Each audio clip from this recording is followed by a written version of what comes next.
Assalamualaikum warahmatullahi wabarakatuh. Kembali lagi dengan saya, Salsabila Putri. Di sini saya akan kembali mewawancari salah satu narasumber kita yang berasal dari Pulau Madura. Ya, sebelumnya kita sapa dahulu. Selamat malam, Bapak. Selamat malam. Mohon untuk memperkenalkan dirinya terlebih dahulu. Nama saya Oke. Oke, di sini saya akan mewawancarai beberapa cak-ocak dalam bahasa Madura. Nah, sebelum itu perlu kita ketahui apa sebenarnya cak-ocak itu dalam bahasa Indonesianya. Cak sebenarnya itu adalah apa? Kosakata, peribahasa. Oke. Jadi cak-ocak itu merupakan peribahasa, biasanya yang kita kenal sebagai peribahasa dalam bahasa Indonesianya ya teman-teman. Terus lanjut dengan pertanyaan yang pertama nih Bapak.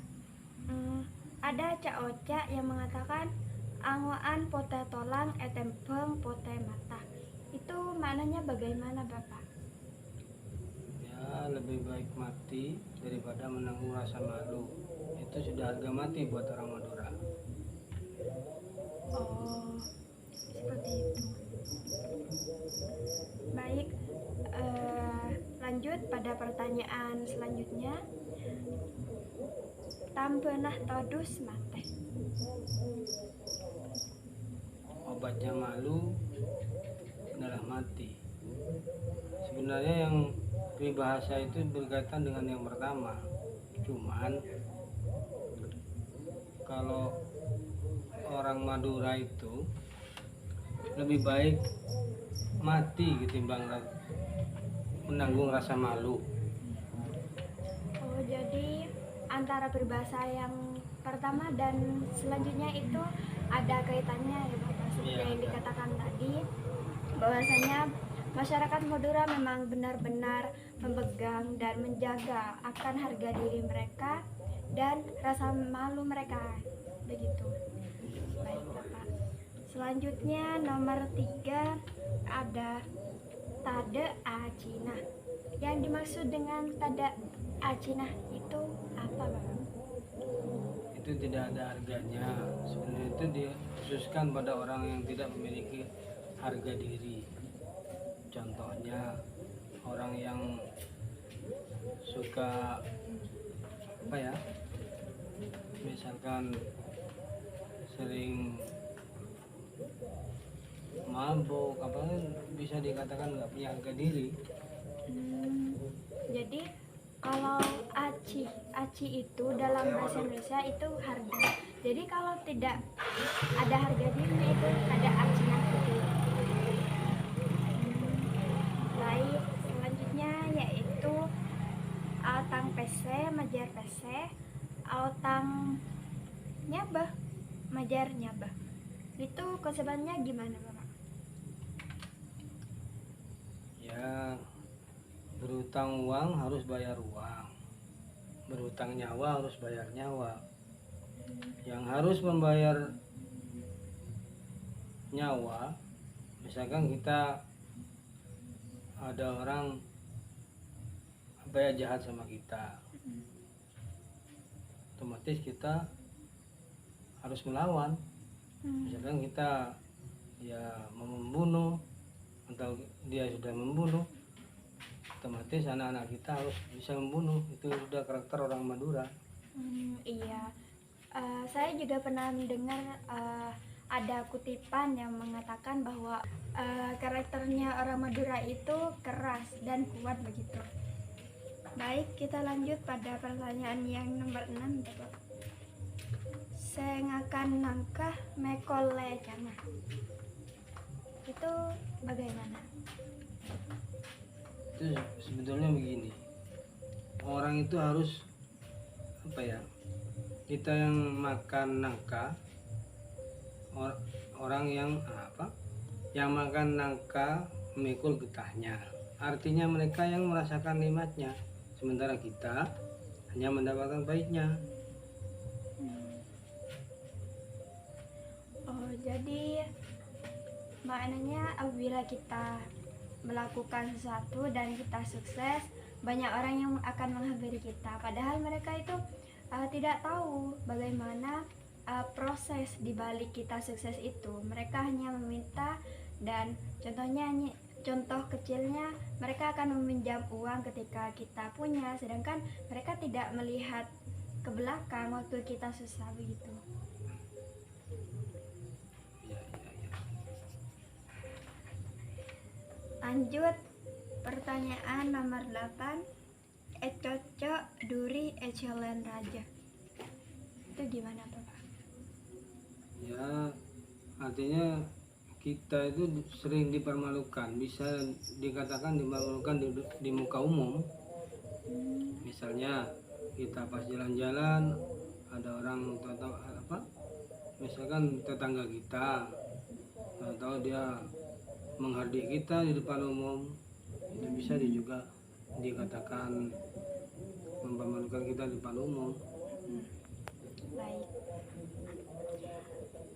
Terus ada peribahasa elompak tunya kala de kasogian lopah de gusteh awan. Itu gimana? Artinya orang yang sibuk bekerja lupa pada sang penciptanya. Artinya begini, misalkan kita bekerja terus tiap hari tanpa ibadah, itu sama, bisa dikatakan begitu. Jadi khusus bagi orang-orang yang hanya mau bekerja dan lupa terhadap penciptanya. Iya, iya. Baik. Terus selanjutnya ada tade alas tak bede majana. Itu maksudnya bagaimana Bapak? Itu bisa dikatakan cuma peribahasa. Artinya di setiap tempat pasti ada orang yang berniat jahat. Bisa misalkan ada kata-kata lain seperti kayak ada kamar mandi, ada apa, kalau orang Madura bilang ada pacarnya, itu sudah biasa. Jadi ada beberapa kata-kata atau ocak yang hampir sama. Beda dalam kata harfiahnya, tapi mananya itu sama ya Bapak? Sama. Oke. Terus selanjutnya tak minta cuma. Nah, saya itu tertarik pada kata cuma. Cuma itu dalam bahasa Indonesianya itu apa Bapak? Tidak meminta bantuan untuk mengangkat suatu ke kepala.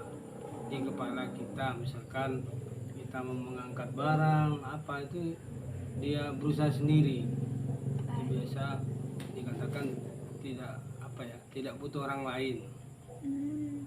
Jadi kita pure menggunakan mengandalkan diri sendiri ya, tanpa bantuan orang lain. Baik. Selanjutnya ada orang laki mateh ajarab, orang bini mateh arambi. Bisa dijelaskan bagaimana?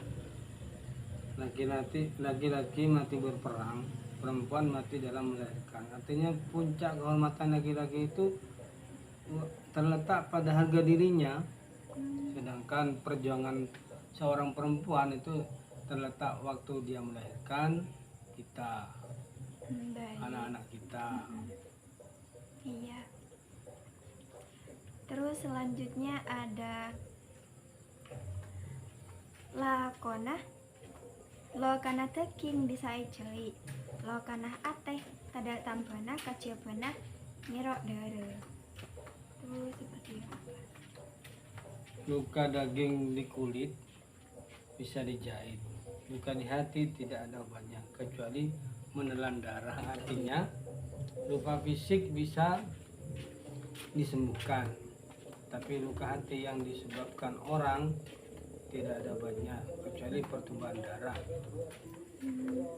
Iya, seperti yang kita tahu ya, sebenarnya bahwa orang Madura itu benar-benar menjunjung tinggi akan harga dirinya. Jadi apabila ada orang yang mengusik kita nih dan mengancam harga diri kita, maka bentuk perlawanan pertama dari orang Madura itu carok ya Bapak? Bisa-bisa dari segi fisik Hmm, itu sudah apa ya, anuan terakhir. iya. Dan ada ini sebelum terakhir, lakonah lakoni kenengah kenengi. Kerjakan pekerjaan pada tempatnya. Artinya jangan mengambil pekerjaan ataupun berusaha menempati milik orang lain. Misalkan kita apa ya, jangan mengambil hak orang lain. Apa, kita bisa mengambil contoh, misalkan kita punya apa ya, punya orang lain punya misalkan sepeda ataupun motor, kita apa ya, jangan mengambil punya orang lain lah, yang punya kita misalkan cuman Syukuri. syukur. Ya. Terus ini pertanyaan terakhir. Ada toju pasepa ngocak patepa. Ini gimana? Duduk yang nyaman, berucap dengan tepat. Artinya berkaitan dengan sopan santun. Orang Madura itu menjunjung tinggi sopan santun. Soalnya sopan santun itu sudah bisa apa, akhlak. Sudah Sudah berkat di dalam tubuh gitu. ya, terutama itu udah Rasulullah itu membawa, dilahirkan ke dunia untuk memperbaiki akhlak. Iya. Itu yang sudah melekat di orang-orang Madura, terutama orang Madura kan banyak pesantren. Iya. Apalagi lebih-lebih di Kota Bangkalan sendiri ya Bapak, dikenal sebagai kota yang religius. Jadi di masyarakat Madura itu dikenal sebagai orang-orang yang taat, takdim kepada guru. Walaupun di samping itu masyarakat Madura itu dikenal dengan masyarakatnya yang memiliki karakter keras dan tangguh serta menjunjung harga diri mereka, namun mereka tetap taat dan patuh terhadap apa yang diucapkan oleh gurunya, begitu ya Bapak. Oke teman-teman, mungkin hanya itu wawancara yang dapat kami lakukan pada malam ini. Terima kasih Bapak atas waktunya, dan saya pamit undur diri. Assalamualaikum warahmatullahi wabarakatuh.